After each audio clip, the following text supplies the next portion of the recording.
Assalamualaikum warahmatullahi wabarakatuh.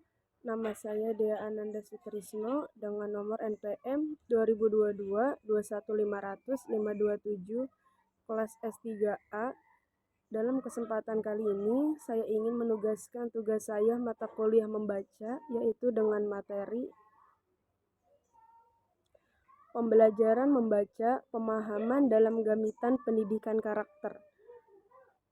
Pengertian membaca pemahaman adalah salah satu keterampilan penting dalam kehidupan sehari-hari dan pendidikan. Kemampuan untuk memahami teks tertulis merupakan fondasi dan proses pembelajaran dan pengembangan pengetahuan. Lalu indikasi membaca pemahaman yang harus tercapai. Dalam proses pemahaman, terdapat beberapa indikasi atau tujuan yang harus dicapai untuk memastikan pemahaman yang baik. Berikut adalah beberapa indikasi tersebut. Yang pertama, melakukan. Pembaca memberikan respon secara fisik terhadap perintah membaca. Yang kedua, memilih. Pembaca memilih alternatif buku pemahaman baik secara lisan maupun tulisan. Yang ketiga, mengalihkan. Pembaca mampu menyampaikan secara lisan apa yang telah dibacanya. Lalu, prinsip-prinsip dasar desain pembelajaran membaca pemahaman. Memahami prinsip pembelajaran membaca pemahaman adalah esensial bagi guru guna mencapai hasil yang diharapkan. Brown atau 2001 mengemukakan prinsip-prinsip dasar dalam mendesain pembelajaran membaca pemahaman. Yang pertama, yakinlah bahwa kita tidak mengabaikan pentingnya merumuskan tujuan pembelajaran secara spesifik. Yang kedua, guna teknik atau strategi pembelajaran membaca yang mampu membangun motivasi intrinsik siswa. Yang ketiga, perhatikan keaslian atau kesesuaian dengan konteks siswa dan keterbacaan wacana yang kita pilih. Lalu, prinsip-prinsip membaca berdasarkan penelitian terkini. Yang pertama, pemahaman merupakan proses konstruktivis sosial. Pemahaman adalah konstruktivis sosial.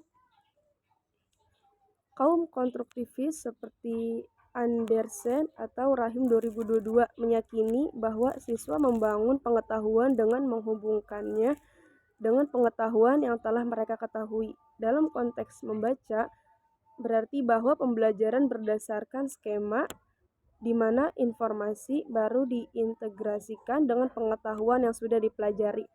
Lalu yang kedua, guru membaca yang profesional atau unggul mempengaruhi belajar siswa.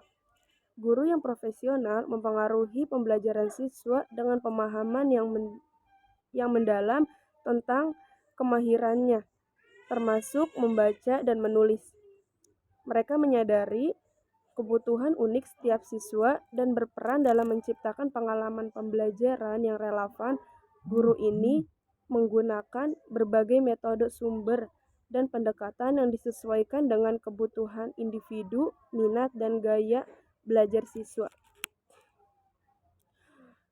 Selanjutnya, keterpaduan prosedur pembelajaran membaca pemahaman dengan pendidikan karakter. Yang pertama, tahap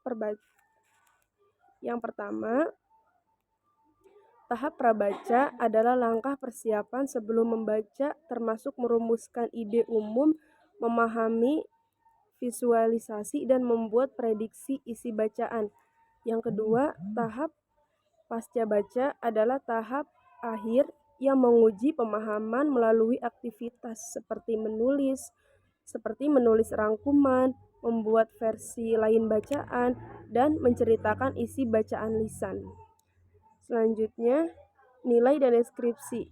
Nilai pendidikan budaya dan karakter bangsa. Yang pertama, religius.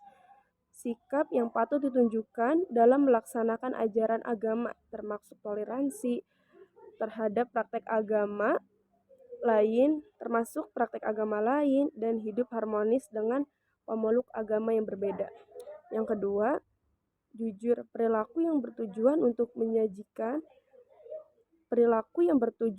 menjadikan diri sebagai individu yang selalu dapat dipercaya dalam perkataan dan pekerjaan. Yang ketiga, toleransi. sikap dan tindakan yang menghargai perbedaan orang lain, termasuk suku, etnis, pendapat, dan sikap mereka.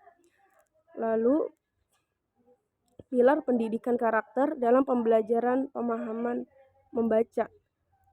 Suyanto atau Sumani dan Haryanto 2012 menunjukkan pilar pendidikan karakter yang mencangkup nilai-nilai perlu ditemukan selama pembelajaran, termasuk pembelajaran membaca, pemahaman yang baik. Pilar-pilar tersebut adalah yang pertama, cinta Tuhan dan segenap ciptaannya. Yang kedua, kemandirian dan tanggung jawab. Yang ketiga, kejujuran dan diplomatis. Yang keempat, hormat dan santun. Dan yang kelima, dermawan dan suka tolong-menolong dan bekerja sama. Pilar pendidikan karakter dalam pembelajaran membaca. Dan selanjutnya, nilai atau karakter siswa. Yang pertama ada nilai personal. Nilai personal itu contohnya jujur. Nilai-nilai seperti kesalahan, keyakinan, iman, integrasi, penghargaan pada diri sendiri dan sang pencipta, tanggung jawab, ketulusan seperti dan anak-anak sosial. Yang kedua, nilai karakter siswa yaitu nilai sosial. Peduli atau peduli nilai. Nilai-nilai seperti kasih sayang, kewarganegaraan, komitmen, empati, kesantunan, kebijaksanaan, disiplin, keramah-ramahan, disiplin atau ramah kemanusiaan, kesetiaan, kepatuhan, patriotik, kepercayaan, ketepatan waktu, toleransi, dan kearifan adalah penting dalam membentuk karakter dan budaya yang positif. Terima kasih presentasi dari saya ucapkan mohon maaf.